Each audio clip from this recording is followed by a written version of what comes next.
சிறகடிக்க ஆசை சீரியல்ல இனி எபிசோட்ல என்ன நடந்திருக்கு அப்படின்னு பாத்தீங்கன்னா, இப்ப சீதா முத்துவுக்கு ஃபோன் பண்ணி, "அக்கா இந்த மாதிரி உங்க அம்மாவுக்கு பயந்துகிட்டு தான் கிறிஸ தத்தெடுக்கல அப்படின்னு சொல்றா" அப்படின்னு சொன்ன உடனே, "இல்ல இல்ல சீதா, உங்க அக்கா பொய் சொல்றா. உங்க அக்கா வேற ஏதோ பெருசா ஒண்ணு மறைக்கிறா. அது என்னன்னு தான் தெரியல" அப்படிங்கிற மாதிரி முத்து சொல்றாங்க. இந்த பக்கம் நம்ம சிந்தாமணியோட பொண்ணு சத்யாவோட பைக்ல வந்து இறங்குது. ஸோ எங்க இறங்குது அப்படின்னு பார்த்தீங்கன்னா, நம்ம பார்வதி ஆண்டி வீட்டு பக்கத்துல தான் இறங்குறாங்க. அவங்க அம்மாவும் வெயிட் பண்ணிக்கிட்டு இருக்கிறாங்க. இவங்களும் வந்து பார்த்தீங்கன்னா, இப்ப நம்ம விஜயா கிட்ட யோகா கத்துக்கிறதுக்காக வராங்களாட்டுக்கு. அவங்களும் அந்த மேட்டோட வந்திருக்கிறாங்க. அதுக்கப்புறம் "நீ எதுக்காக அவங்க கூடலாம் வர?" அப்படிங்கிற மாதிரி சிந்தாமணி கேட்க, "அவன் எங்க ஆபீஸ்ல வேலை செய்றவன். இந்த பக்கமா தான் வரான். அதனால ஏறி வந்தேன். என் வண்டி வீணா போச்சு" அப்படின்னு சொல்லி சொல்றாங்க. இருந்தாலும் சிந்தாமணி திட்டிக்கிட்டு இருக்கிறாங்க. அதுக்கப்புறம் என்ன, இந்த சிந்தாமணி, விஜயா இது 2ம் சேர்ந்து மறுபடியும் கிறிஸ எப்படி வீட்ட விட்டு வெளியில அனுப்புறது அப்படிங்கிறத பிளான் போடுறாங்க. இப்ப சிந்தாமணி என்ன சொல்லுது அப்படின்னு பார்த்தீங்கன்னா, பேசாம அந்த கிறிஸ் மேல ஒரு திருட்டு பழிய போட்டு போலீஸ்ல புடிச்சு குடுத்துருங்க அப்படின்னு ஐடியா குடுக்க, பக்கத்துல இருக்கிற விஜயா, "இப்படிலாம் நீங்க பண்ணுனீங்க, விஜயா உன் கை கால்லாம் விளங்காம போயிடும்" அப்படின்னு சொன்ன உடனே, நம்ம விஜயா நெனச்சு பார்க்குறாங்க, கை கால் விளங்காத போற மாதிரி. அச்சச்சோ! இதெல்லாம் வேணாம் அப்படின்னு சொன்ன உடனே, அதுக்கப்புறம் என்ன செய்றது? அந்த கிறிஸுக்கு சப்போர்ட் பண்றது யாரு? முத்துவும், மீனாவும் தானே.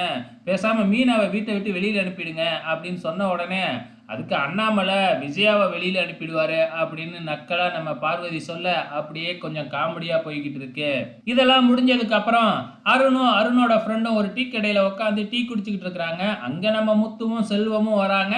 அவங்கள பார்த்துட்டு "வா போலாம்" அப்படின்னு சொன்னா, "இல்ல நம்ம என்ன டீக்கு தானே குடிக்க போறோம். குடிச்சுட்டு நம்ம போவோம்" அப்படின்னு அவங்களும் அங்கேயே உட்காந்து டீ குடிக்க, இத பார்க்குற அருண் வேணும்னே வந்து முத்துவ கோவப்படுத்துற விதமா வந்து பார்த்தீங்கன்னா, "உனக்கு குழந்தை பிறக்காதவங்க தானே தத்தெடுப்பாங்க. உடம்புல என்னமோ என்னமோ" அப்படின்னு வேணும்னே தன்னோட ஃப்ரெண்டு கிட்ட பேசுற மாதிரி முத்துவ சாட மடையா பேசுறாப்புல.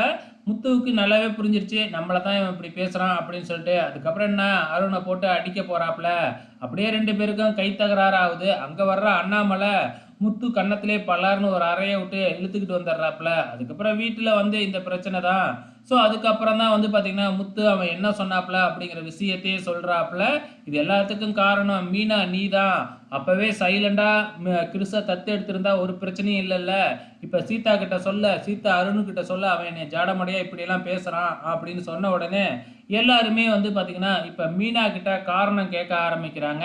மீனாவும் "நான் உண்மைய சொல்லிடுறேன்" அப்படின்னு சொன்ன உடனே, நடுப்புற போகுற நம்ம ரோகிணி, "அவங்களுக்கு விருப்பம் இல்லன்னா நீங்க ஏன் கட்டாயப்படுத்துறீங்க?" அப்படிங்கிற மாதிரி சொல்லிக்கிட்டு இருக்கிறாங்க.